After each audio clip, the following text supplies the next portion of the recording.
समाज को दिखाने के लिए व्यक्ति बाहर एक साथ दिख जाता है, पर वो साथ, वो संगठन घर के आंगन में नहीं दिखता। बाहर भीड़ मिल जाती है, पर घर का आंगन सूना रहता है। हमारे पूर्वजों के जमाने में बाहर एकता हो या ना हो, पर घर के आंगन में अवश्य एकता रहती थी।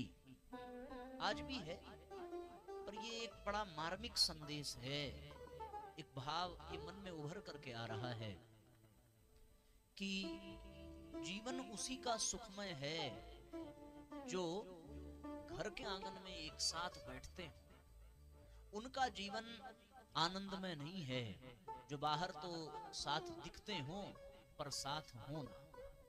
बाहर आदमी साथ होगा यह आवश्यक नहीं है, दिखेगा ठीक है, पर घर में वो केवल दिखेगा नहीं, घर में वो साथ होगा। सो घर के आंगन में एकत्रित होकर के कथा कहानियां, ये परंपरा बहुत प्राचीन समय से रही है। और जब तक घर के आंगन में कथा कहानियां गूंजती रही, तब तक घर के आंगन में खेलने वाले बच्चे ध्रुव, प्रहलाद और अभिमन्यु बन करके उभरे। जब तक घर के आंगन में कथा कहानियां गूंजती रही, तब तक घर की बहुएं सीता सावित्री बन करके निकलती थी। जब तक घर के आंगन में कथा कहानियां गूंजती रही, तब तक घर में सास कौशल्या के जैसी हुआ करती थी।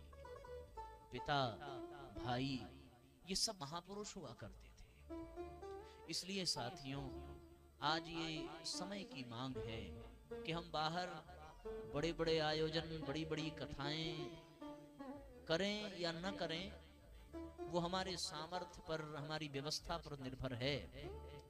पर एक शुरुआत, एक शुभारंभ, एक संकल्प आज इस परिस्थिति से एक प्रेरणा अवश्य ये लेनी चाहिए कि ये क्रम अब हर घर में प्रारंभ हो, कि हर घर के आंगन में, हर घर के मध्य में कोई बाहर का व्यक्ति हो अथवा ना हो, समूचे परिवार के लोग एक निश्चित निर्धारित समय एकत्रित करके इस क्रम का शुभारंभ करें और घर में कथाओं की, कहानियों की, स्वाध्याय की, सत्संग की परंपरा का शुभारंभ हो। ये हम सबको अपने अपने घरों में करना चाहिए। कदाचित आज की परिस्थिति से हो सकता है भगवान हम सबको ये समझाना चाहते हो। बाहर की कथाओं में बहुत सारी भटकाव होते हैं, लेकिन जब आंगन में कथाएं होती हैं तो वहां भटकाव नहीं होता, वहां केवल और केवल उद्देश्य की पूर्ति होती है। और बाहर लोग लोकाचार के नाते भी उपस्थित होंगे, पर यहाँ लोकाचार की, किसी भी प्रकार के फॉर्मेलिटी की आवश्यकता नहीं है। यहाँ इस आंगन में वही उपस्थित होगा जो बहुत अनन्य होगा, जो बहुत आत्मीय होगा, जो बहुत अभिन्न होगा। इससे और आत्मीयता का संवर्धन होगा, परस्पर और भी अधिक भाव बढ़ेगा और भी अधिक विकसित होगा। मुझे याद है पहले के जमाने में हम लोगों ने भी अपने बचपन में देखा है, भोजन करने से पहले बच्चे अपने दादा दादी के पास, अपने नाना नानी के पास एकत्रित होते थे। कोई उनके पांव दबाता था, कोई उनके सिर दबाता था, कोई उनके हाथ दबाता था। और जब बच्चे प्रतिस्पर्धा की भावना से, हम ज्यादा अच्छा दबाएंगे, हमारे पास ज्यादा ताकत है, हम जिस पैर को दबा रहे हैं उसमें ज्यादा आराम मिल रहा है, इस तरह की बड़ी ही मनोरंजन परिस्थिति होती थी। और फिर उन बच्चों में तालमेल बिठाने का काम वो बुजुर्ग किया करते थे। और जब वो पांव दबाते, सेवा करते, उनके पास बैठते, तो फिर वो महाभारत की, रामायण की, भागवत की कहानियां सुनाते, कथाएं सुनाते, बड़े बड़े महापुरुषों के जीवन चरित्र का गान करते। उनको सुन सुन करके बच्चे बड़े होते, और फिर जब वो बच्चे बड़े होते तो उस आंगन में कभी भी तन्हाई नहीं होती थी। उस आंगन में सदैव खुशियों की बौछार होती थी, हरियाली बनी रहती थी। जो भी बैठता था उसे आनंद का अनुभव होता था। आज समय बदल गया, और समय बदला साथियों तो रिवाज बदल गए, हमारे मूल्य बदल गए, हमारी जीवन शैली बदल गई। अब कहानियां सुनकर के, कथाओं को सुनकर के बच्चे बड़े नहीं होते हैं। अब वो मोबाइल के गाने सुनकर के बड़े होते हैं, बड़ों के ताने सुनकर के बड़े होते हैं, जमाने के नाना प्रकार के कुप्रवृत्तियों और कुपरंपराओं से ग्रसित होकर के बड़े होते हैं। सो घर का आंगन सूना रह जाता है। इसीलिए शायद अब जो नए मकान बन रहे हैं उनमें आंगन का कोई स्थान नहीं है। आप शहरों में जाकर के देखें, अब घर तो बन जाता है, मकान तो बन जाता है, कमरे बन जाते हैं, बाथरूम बन जाता है, लेकिन घर में आंगन का अभाव हो गया है। एक ऐसा स्थान जहां सब लोग एक साथ एकत्रित होकर के बैठ सके, जहां भगवान की चर्चा हो सके, जहां सत्संग हो सके। घर का बुजुर्ग कोई ऐसी सिद्धांत की, आदर्श की बातें कहे और घर के छोटे उसे ध्यान पूर्वक सुने और वैसा करने और बनने का प्रयास करें। घर के आंगन में ही महात्मा गांधी ने हरिश्चंद्र की कथा सुनी थी तो वो महात्मा गांधी बन गए। घर के आंगन में ही सुभाष चंद्र बोस ने स्वामी विवेकानंद की जीवनी सुनी थी तो वो सुभाष चंद्र बोस बन गए। घर के आंगन में ही महापुरुषों का गुणगान होता था तो हमारे बच्चे भारत रत्न बनकर के उभरते थे। आज की ये परिस्थिति, जब ये परिस्थिति बन रही थी तो हम अपने अंतर मन में ये विचार कर रहे थे, आखिर ऐसी परिस्थिति क्यों बनी होगी। भगवान को तो पता है हम सब अनुष्ठान कर रहे हैं, और ये बारिश का मौसम भी नहीं है, बिन मौसम के बरसात हो रही है। तो कहीं ना कहीं विचार करने पर मन से ये आवाज उठी, अंदर से ही प्रेरणा उठी, आवश्यकता इसी की है। किसकी? कि ये कथाएं घर के आंगन में भी प्रारंभ हो जाती तो बात बन जाती। घर हमारा बिखरने से बच जाता, परिवार हमारा देवत्व से भर जाता। हम लोगों ने भी अपने जीवन की शुरुआत ऐसे ही की है। हमारे यहाँ, मैं व्यक्तिगत बताऊं, हमारे परिवार में ये नियम था कि जब हम लोग रसोई में भोजन मांगने जाते थे तो हमारे यहाँ माताजी ने, पिताजी ने एक परंपरा बनाई थी कि हम लोगों को रात का भोजन तब मिलेगा जब हम लोग अखंड ज्योति की और प्रज्ञा पुराण की कहानियां पढ़ेंगे। तो जब भोजन मांगने जाते तो पहला प्रश्न ही ये होता कि कहानी पढ़ी कि नहीं पढ़ी, और अगर कह देते नहीं पढ़ी तो फिर अखंड ज्योति लेकर के रसोई में ही जाते थे और वहां हम लोग पढ़ते थे। तो अब ये बचपना था, खोज करके वो कहानियां जो बहुत छोटी हों, ज्यादा बड़ी ना हो। अच्छा, उस समय में भोजन स्टोव पे बनता था तो स्टोव की अपनी एक आवाज होती थी। उस आवाज में हम लोग सोचते थे कि जल्दी जल्दी, धीमे धीमे, जल्दी से पढ़ लिया जाए और कह दिया जाए कि हाँ पढ़ लिया। लेकिन डांट पड़ती थी, जोर से पढ़ने के लिए आग्रह किया जाता था और धीरे धीरे पढ़ने के लिए आग्रह किया जाता था।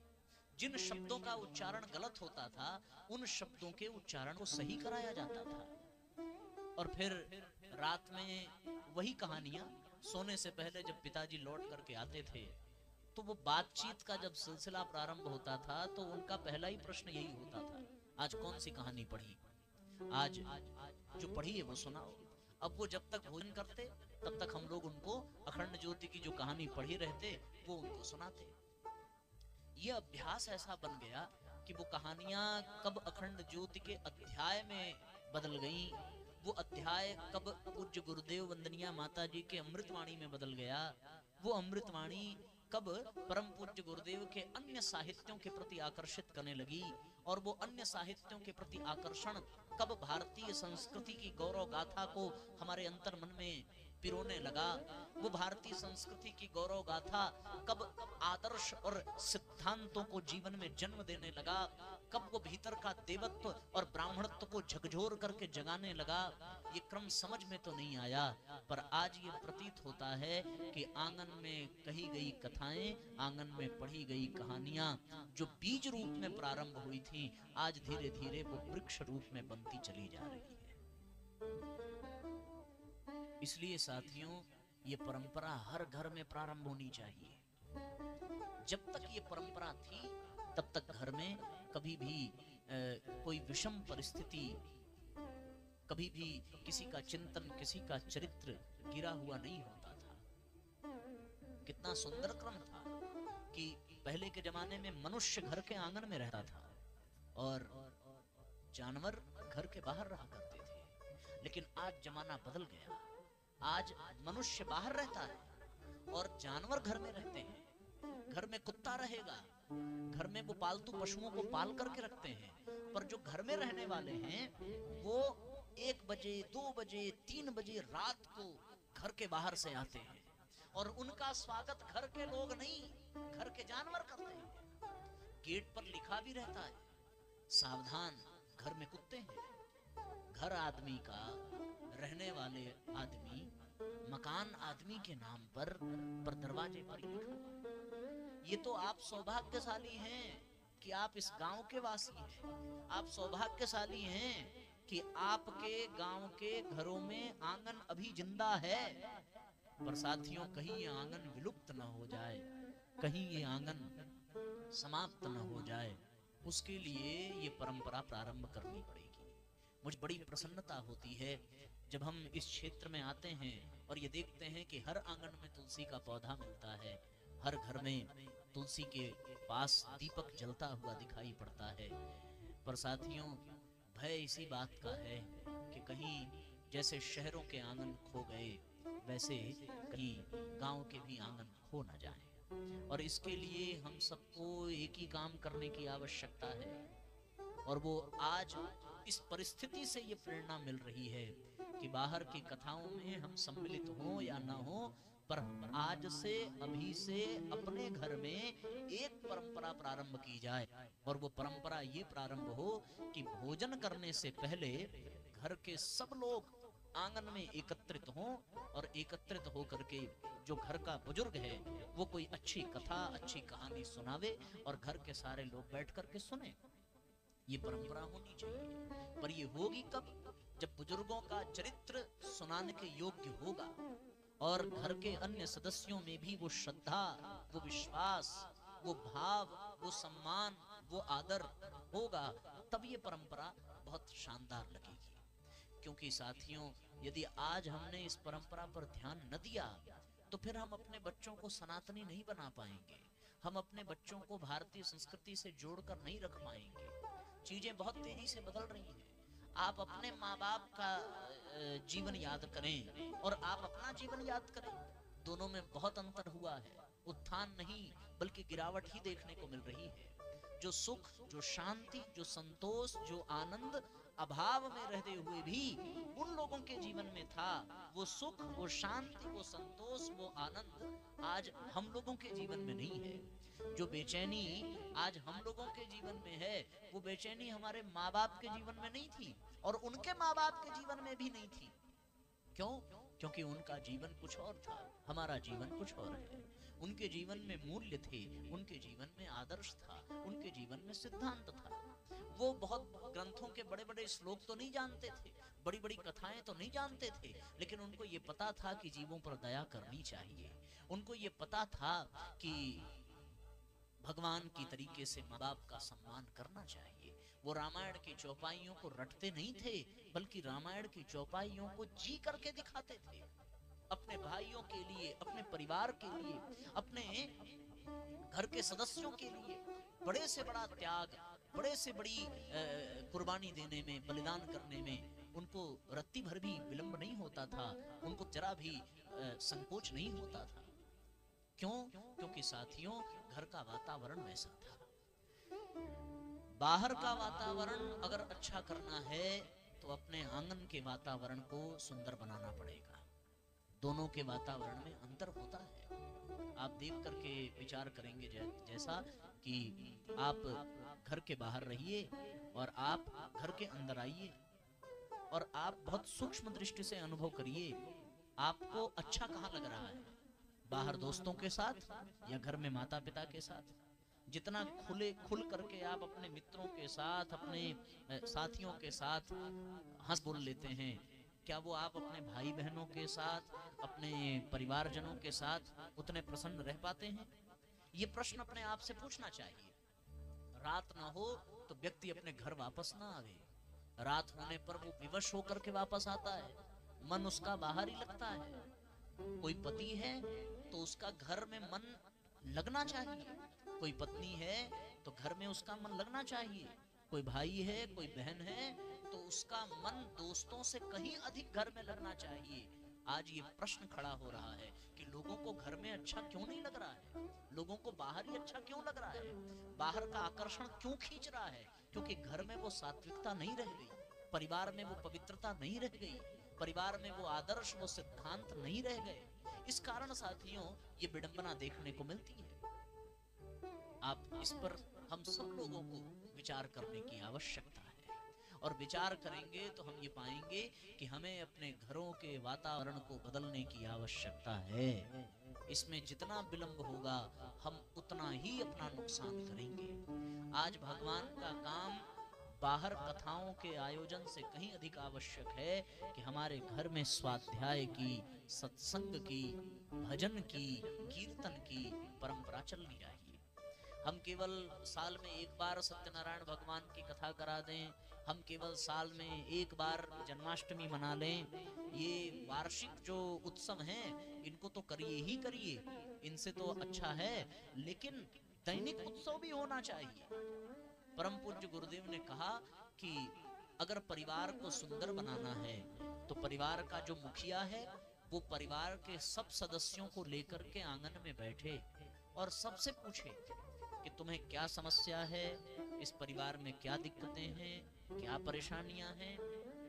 सबके सामने वो अपने आय व्यय का बजट रखे कि हम इतना कमाते हैं, इतने में ही परिवार को ऐसे चलाना है। वो सबकी जरूरतों को सुने, सबकी परेशानियों को सुने और सबकी शिकायतों को भी सुने कि इससे ये गलती हो गई, इससे ये गलती हो गई। जिसकी गलती है उसे प्रेम पूर्वक समझाया जाए, उलाहना न दिया जाए, आलोचना न की जाए, उसको उसका सम्मान करते हुए उसके स्वाभिमान को बिना ठेस पहुंचाए उसको समझाया जाए, उसकी कमियों को दूर करने के लिए बताया जाए। साउथ अफ्रीका में एक जनजाति है, वो एक स्थान पर नहीं रहते, 100 सवा 100 की संख्या में उनका क्या बोलते हैं उसको, उनका कुटुंब है, और बंजारे जैसे होते हैं, कुछ दिन यहाँ रहते हैं फिर कुछ दिन वहाँ चले जाते हैं। उसी तरह उनकी वो जातियाँ भी हैं। उनके यहाँ परंपरा है कि वो सब एक साथ कहीं डेरा डालते हैं, वहाँ कुछ व्यापार इत्यादि करते हैं, फिर वहाँ से उठा करके कहीं और जाते हैं। परंपरा ये चलती रहती है। सो उनके यहाँ एक बड़ी अच्छी परंपरा ये देखने को मिली, और देखने को क्या मिली कि उनके कबीले में अगर कोई कभी गलती कर देता है तो उससे कोई नाराज नहीं होता, उसको कोई डांटता नहीं, उसको कोई नीचा नहीं दिखाता, उसका कोई अपमान नहीं करता। दिन भर सब अपना अपना काम करते, रात में जब सब इकट्ठा होते तो फिर सारे लोग उस एक व्यक्ति को घेर करके खड़े हो जाते। जो गलती कर रहा है उसको बीच में खड़ा किया जाता, बाकी लोग उसके चारों तरफ खड़े हो जाते। और खड़े होने के बाद आप कल्पना करिए कि वो क्या करते होंगे। क्या वो उसको डांटते होंगे, उसको समझाते होंगे, उसको बताते होंगे? ऐसा कोई कुछ नहीं करता। वहां की परंपरा ये है कि जिस दिन कोई गलती कर देगा उस दिन पूरे परिवार के लोग उस गलती करने वाले व्यक्ति की एक एक अच्छाई बताएंगे कि तुम्हारे अंदर मैंने ये अच्छाई देखी थी, मुझे इस दिन तुम्हारी ये चीज बहुत अच्छी लगी। हर व्यक्ति जो उससे जुड़ा हुआ है वो उसकी एक एक अच्छाई बताएगा। उसके बाद उसका जो मुखिया है कबीले का, वो उस व्यक्ति से ये कहेगा कि जब तुम्हारे भीतर इतनी अच्छाई है तो किसी एक बुराई की वजह से तुम दूसरों के नजर में मत गिरो। इस एक बुराई को भी छोड़ दो। और वो इतना प्रेम, इतनी आत्मीयता, इतनी दिव्यता के साथ इन बातों को रखते थे कि कभी भी उनके कबीले का व्यक्ति कोई गलत मार्ग पर गया नहीं। अगर ये आत्मीयता, ये प्रेम हमारे अपने घर के आंगन में भी हो जाए, बहुत से गलती हो जाए, डांटिए मत, समझाइए। हर व्यक्ति का स्तर एक जैसा नहीं होता, कोई एक बार में ही समझ जाता है, कोई 10 बार में नहीं समझता। और अगर ना ही समझे तो इसका ये मतलब नहीं है कि वो गलत कर रहा है तो हम भी गलत करें। कैकेयी ने गलत किया तो क्या कौशल्या ने भी गलत किया क्या? नहीं। कैकेयी को समझाया, नहीं माना, नहीं माना तो कोई बात नहीं। अगर कैकेयी नहीं मानती है तो इसका ये मतलब नहीं कि हम भी कैकेयी बन जाएं, इसका ये मतलब नहीं कि हम भी बुरा करने लगें, फिर तो परिवार की नींव ही हिल जाएगी। अगर राम भगवान वन में गए 14 वर्षों तक, पूरी अयोध्या में कहीं कोई खुशियां नहीं मनाई गई, तो ये सबका त्याग था। और इस त्याग के नाते कैकेयी जीवन भर पश्चाताप करती रही। अगर वहां कैकेयी को दंड दिया गया होता, विरोध किया गया होता, बंटवारा हो जाता, तो फिर वो परिवार आदर्श परिवार न बनता। वो परिवार आदर्श परिवार बना क्योंकि किसी एक ने गलती की तो बाकी सब ने उस गलती को संभालने का प्रयास किया, बाकी सब ने अपना त्याग किया, अपना समर्पण किया, तब जाकर के साथ में वो परिवार सुंदर बना। इसलिए आज इस बात की आवश्यकता है कि हम सब लोग अपने घर में ये परंपरा शुरू करें। बड़े अगर परंपरा ना शुरू करें तो छोटे लोग शुरू करें। कौन सी परंपरा? आंगन में बैठ करके अच्छे कथा, अच्छी कहानियों का कार्यक्रम प्रारंभ हो। ये हर घर में होना चाहिए। घर का जो बड़ा भाई हो वो छोटे भाई बहनों को लेकर के बैठे, उनको बतावे, उनको पढ़ावे, अपने वाणी से नहीं अपने आचरण से वो खुद भी अच्छा हो और उनको भी अच्छा बनाने का प्रयत्न करे। तो साथियों, ये धरती स्वर्ग बन जाएगी, क्योंकि बाहर वही लोग मिलते हैं जो घर के आंगन में जन्म लेते हैं और यहाँ पलते बढ़ते उसके बाद वो बाहर जाते हैं। बाहर की दुनिया को सुंदर बनाना है तो घर की दुनिया को सुंदर बनाना पड़ेगा, क्योंकि बाहर की दुनिया घर की दुनिया से बन रही है। यहाँ के लोगों के मिलने से बाहर की दुनिया बन रही है। अगर हर घर में सात्विक वातावरण होगा तो फिर बाहर का वातावरण अपने आप सात्विक हो जाएगा। हम बाहर की दुनिया को बदलने के लिए नारे लगाते हैं, बाहर की दुनिया को बदलने के लिए आंदोलन चलाते हैं, बाहर की दुनिया को बदलने के लिए अभियान चलाते हैं, पर अपने घर की दुनिया को हम बदलने का कोई प्रयास करते हैं क्या? नहीं प्रयास करते। अभी जो आतंकवादी घटना घटी उसमें बाहर के लोगों का मरना दिखा, पर घर के लोग जो कुड़-कुड़ करके मर रहे हैं, घर के लोग जो तिल-तिल करके जल रहे हैं, उनकी पीड़ा किसी को नहीं दिखाई देती। ये भी तो एक प्रकार का आतंक हुआ ना। बाहर का मरना मरना है और घर में जो रो रहा है, बिलख रहा है, जिसको प्रताड़नाएं मिल रही हैं, जिसको दबाया जा रहा है, ये भी तो एक प्रकार की धृष्टता ही है, एक प्रकार की दुष्टता ही है।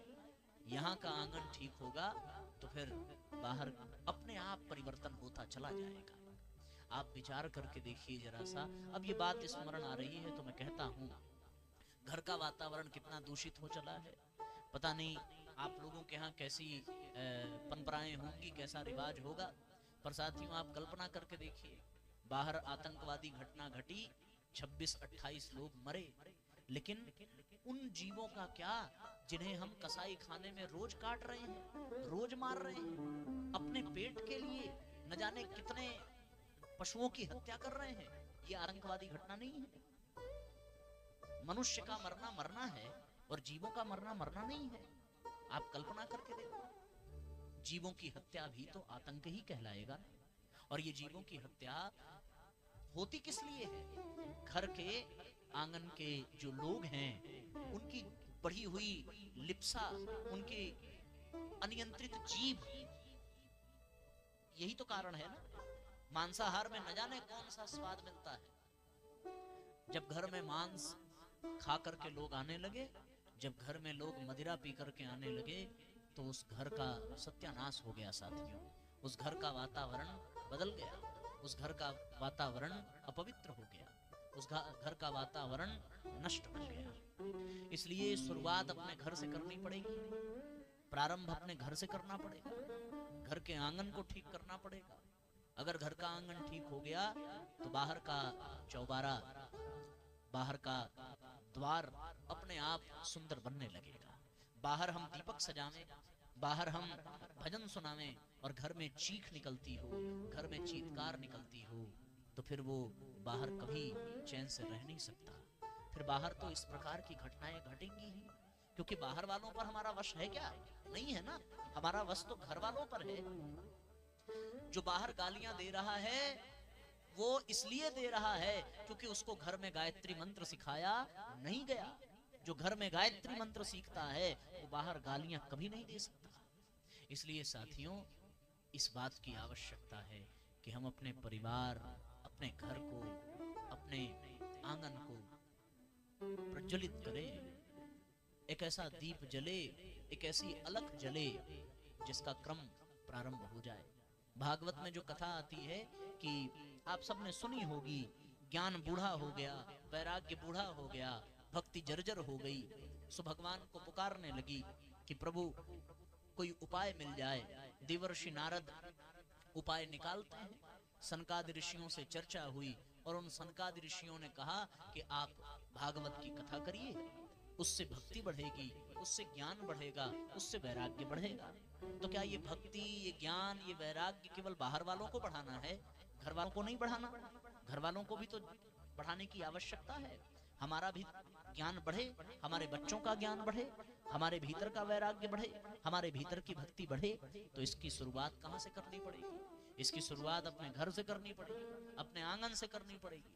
आंगन में ज्ञान की ज्योति जले, आंगन में अखंड ज्योति जले, आंगन में भक्ति भाव उभरे, तब साथियों बाहर ज्ञान देखने को मिलेगा, तब बाहर भक्ति देखने को मिलेगी, तब बाहर वैरागी देखने को मिलेंगे। इसलिए परम पूज्य गुरुदेव ने घर घर में अलख जगाने की बात कही।